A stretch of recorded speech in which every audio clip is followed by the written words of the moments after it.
Hi everyone, welcome back to my new blog. তো আজ আমি যাচ্ছি মাদারসাটে। তো দেখতে থাকো ফুল ব্লগটা। তো ইদানিং হচ্ছে প্রচণ্ড গরম পড়ছে, গরমে তো মানুষ টিকতে পারছে না। তো সেই জন্যে আমি আগে অত হিজিবিজি সাজিনি, নর্মাল সিম্পল সেজেছি। তো এই হচ্ছে আজকে আমার আউটফিট। হঠাৎ করেই আর কি প্ল্যান হয়েছিল যাওয়ার, তো মানে 10 মিনিটের প্ল্যান করে আমরা চলে গেছি। এখন আমি এখানটা চুল দেখাচ্ছি, কারণ আমার লং হেয়ার খুব ভালো লাগে, আর ফাইনালি এত বছর অপেক্ষার পর আমার চুল লম্বা হয়েছে। তো যাই হোক, আমরা চলে এসেছি মাদারসাটে। তো ফার্স্টে আমরা অর্ডার দিয়ে দিয়েছিলাম। আমি মাদারসাটে যাই খেতে না, ছবি তুলতে, কারণ মাদারসাটের অ্যাম্বিয়েন্সটা আমার এত ভালো লাগে।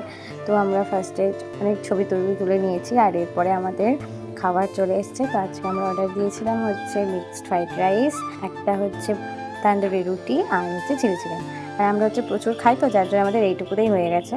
তারপর আমি খাবারটা সার্ভ করে দিচ্ছিলাম। তো আর তাছাড়া তো আমাদের দুজনের মধ্যে আগে কন্ট্যাক্ট হয়ে গেছে, যেহেতু মিক্সড ফ্রাইড রাইস অর্ডার দিয়েছি। তো সে হচ্ছে চিংড়ি খায় না, আর আমি একটু বেশি ভালোবাসি। তো যাই হোক, তো তার জন্য সে আমাকে চিংড়িগুলো দিয়ে দিচ্ছিলো, আর আমি তাকে চিকেনগুলো দিচ্ছিলাম। তো যাই হোক, তারপরে আমরা খাওয়া দাওয়া কমপ্লিট করে বাইরে এসে একটু কিছু ছবি তুলছিলাম। তো এইভাবে আমি আমার ব্লগটা শেষ করলাম। যদি ভালো লাগে তাহলে অবশ্যই একটা লাইক, কমেন্ট, শেয়ার করে দিও। Thanks for watching, by.